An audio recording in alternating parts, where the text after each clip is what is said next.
Man who stole 2 English Bulldog puppies in Centennial, sentenced to 8 years in prison. Okay, so we're going to talk about some of these robberies, how they went down. But let me put out here on Front Street from the top, from jump, that I have to question if this isn't an inside job.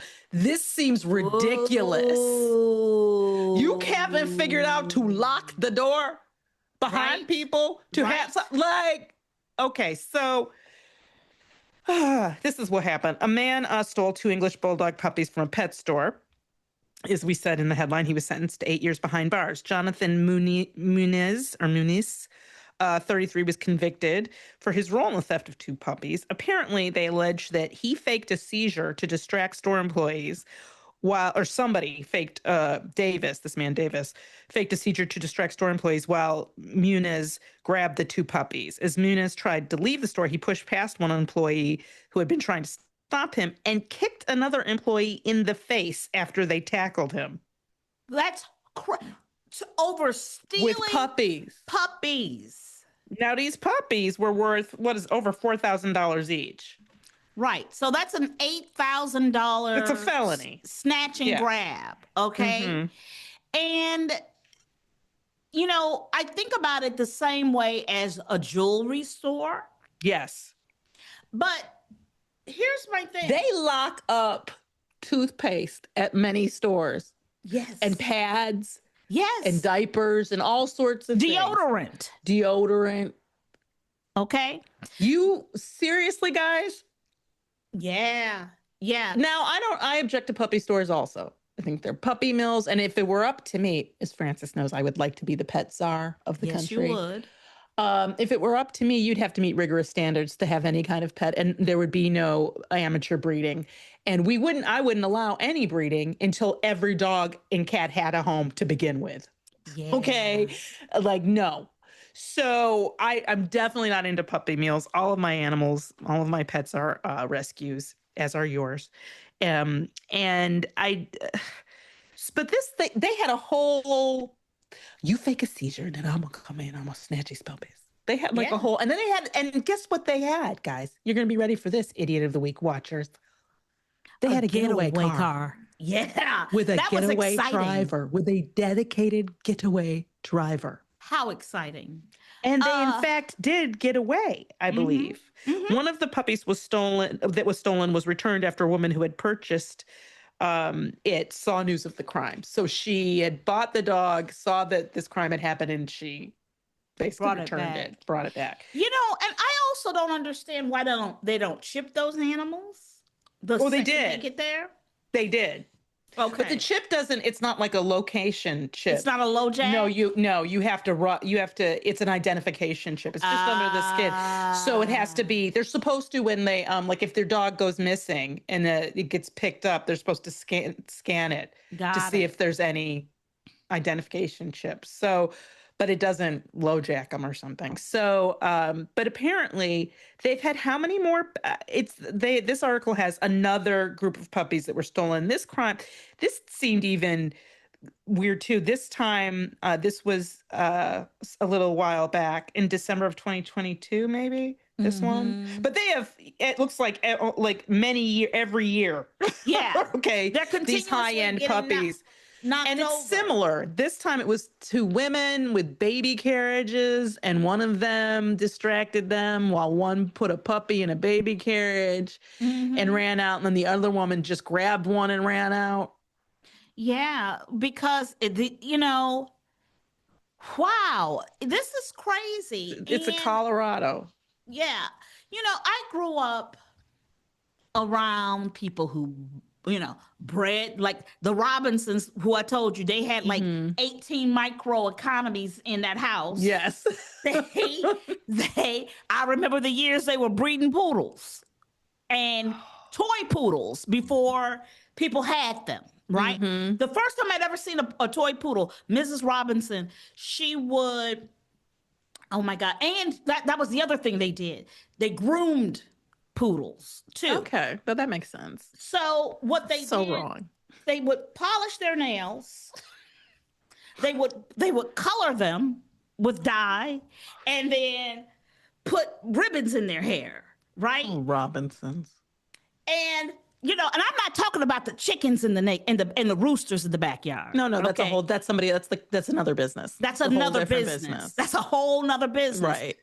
So, and I grew up on that same block. People had cockfighting in their backyard. Okay. This is where I have to once again ask you, what year is it? And are you sure that you didn't grow up on a farm somewhere in the deep, deep recesses of Arkansas or Tennessee? Because you are continually painting a picture of the west side of Chicago that makes no kind of sense. But it's true. Is it, Francis? It's true. My brothers used to go down and bet on the cockfights. I think that they created a Francis universe, put you in it, and did all this crazy stuff in it because it makes no sense to me. Oh, this my is God. I lived in Chicago years later, but this doesn't seem later enough for Chicago to have come this far. This is 1973, 1974. 1973. Not 18? Yeah. But where we are with animals and I get No, I'm about to get mad. I get aesthetic. I understand. You know, I enjoy aesthetic. I was telling somebody this recently.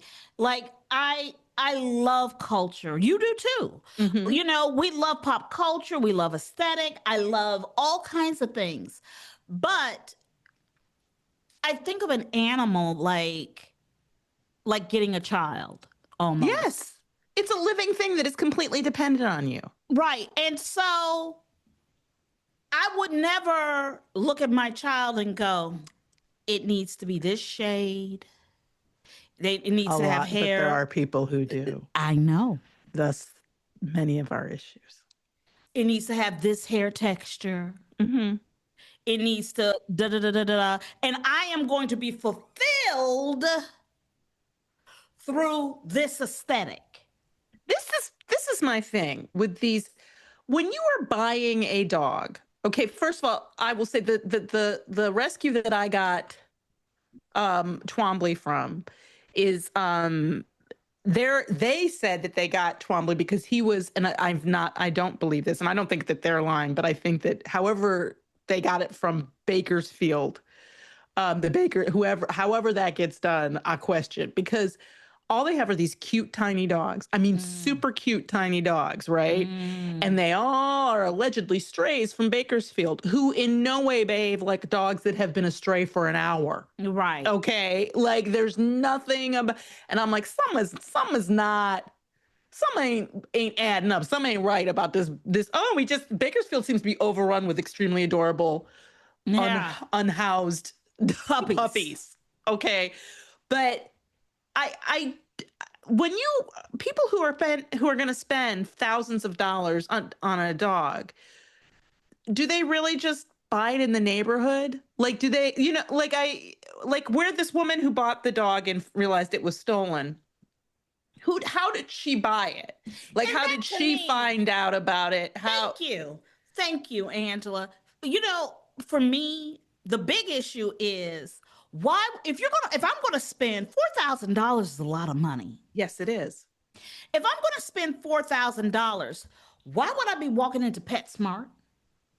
I don't understand, and why would I go to a breeder? Yes, that's how much is that puppy in the window?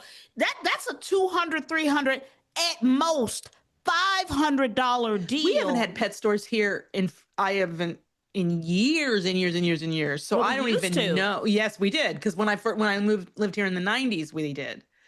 But like I haven't been into a pet that sells pets. Yeah. In decades. Because, people bring pets back. They don't mean to. This, that, and the other. They got, the one that gets me is the animal for Christmas. Yes. Well, that ends up usually being the rescue for the rest of the world come January, February. Right. This is what I find interesting. So the people who own, it's a family business, this pet store, Perfect Pets, and they've had repeated tons of robberies, and it's really gone up in the last few years. And one of the owners said, crime has just escalated to an astronomical amount. It affects our bottom line tremendously. So it's like he's not understanding that your business is being targeted because it seems like it's pretty easy to steal a puppy from you. Yeah. Because people are coming with some very smash and grab level issues here. And they have so-called security measures, right? Like they require ID requirements to handle puppies, locked enclosures. Right. So I'm like, so what is going on? Well, and the reality is, I think that they don't expect people to get buck wild, and people have. Oh, we're in buck wild. We're in the buck wild timeline. We are in buck wild times. I don't know how you wandered into this line, but this is the buck wild, whether you want it or not. It's not by choice now. That's right. Let me tell you something. I'm Frances Callier. And I'm Angela V. Shelton. We are Frangela. Thank you so much for listening to Idiot of the Week. Week.